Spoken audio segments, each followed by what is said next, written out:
The Israeli Prime Minister Benjamin Netanyahu has rejected the US and French-backed proposal for a ceasefire with the Hezbollah.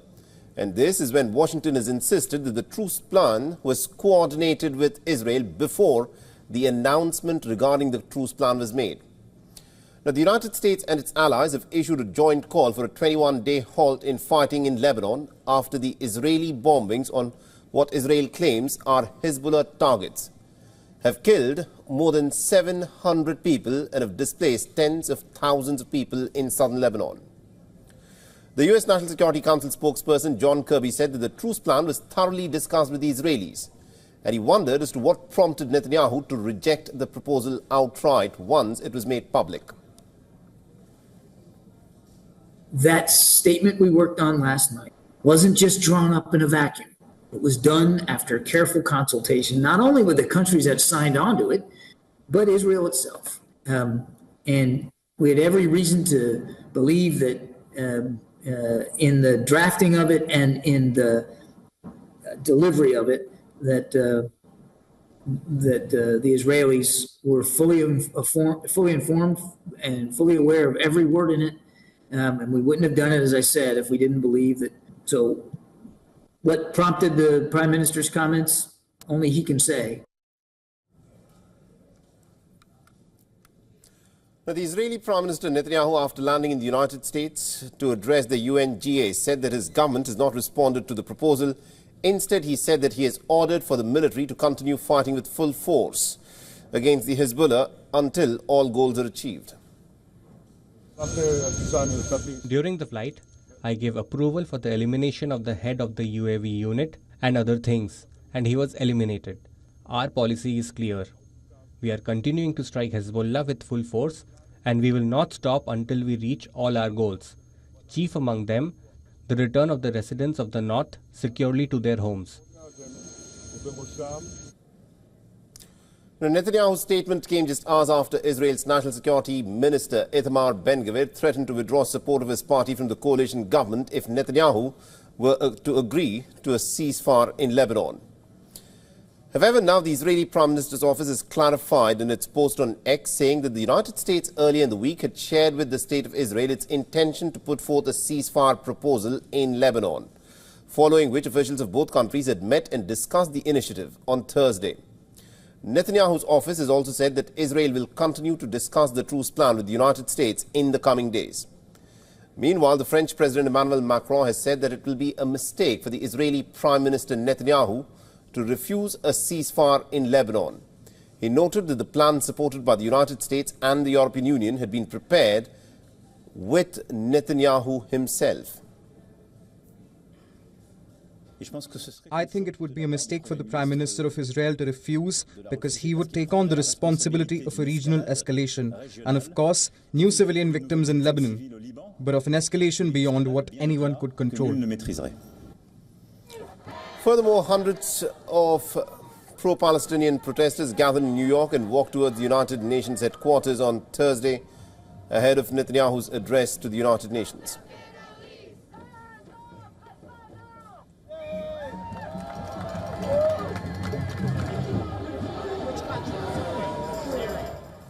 Now, earlier, the American Senator Bernie Sanders introduced a legislation to block arms to the State of Israel.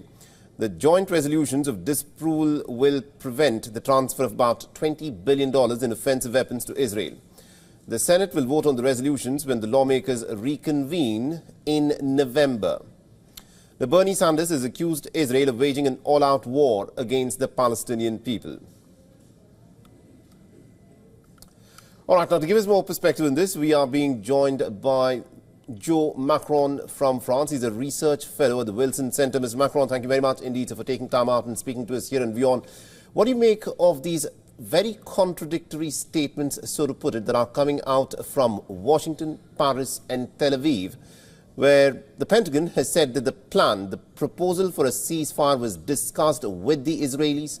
The French President Emmanuel Macron has said that Netanyahu himself was aware of this 21-day truce plan, but Tel Aviv turned around and said that we had no idea about this until there was later a clarification that was put forth by Tel Aviv. What is your reading into this? I mean, it reminds me a little bit of what's happening in the ceasefire talks in Gaza. So basically, Netanyahu did a fait accompli of launching these strikes, and he doesn't. I don't think he intends to have a ground invasion, but it's been now over 6 months of attempts of U.S. mediation that didn't go anywhere. So now Israeli are negotiating through fire. So I think the chaos originates from the U.S. I don't think there's a clear vision.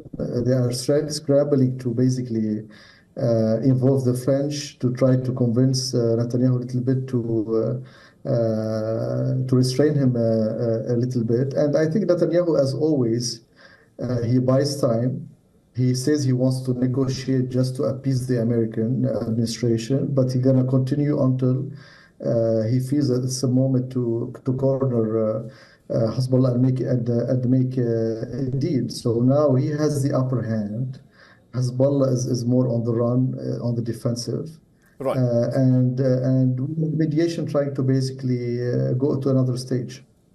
Now, the Americans claim that they are working overtime to bring about some kind of a ceasefire, but at the same time, they've also approved weapons worth $8.7 billion to the state of Israel. This information has come out just yesterday, at a time when the Americans were saying that they are making all-out efforts for a ceasefire. Can you make an effort for a ceasefire and at the same time transfer weapons to the Israeli state? I mean, that's a big question. Since the Gaza conflict started, we didn't see a real U.S. pressure. We didn't get to a point where Biden makes a phone call and tell Netanyahu, if you don't stop, we're gonna stop all U.S. military aid or transactions. So far, we didn't see that. Netanyahu is basically out of control as a U.S. ally, which is unprecedented, basically has his own agenda, and it's sometimes even undermining U.S. interests. So we didn't see Biden yet. Obama did that at some point. Bush, the son, did at some point in 2006. But so far, we didn't see a clear message. This is due to how the Biden administration is composed. If you look at the Secretary of State, Defense Secretary, they're all close allies to Israel. So I think the big challenge is, yes, to have some U.S. leadership to basically restore some stability to the region, which has been now constant violence is over a year now. All right, we'll have to leave there. Thank you very much indeed, Mr. Macron, for joining us and getting us that perspective there. Thank you.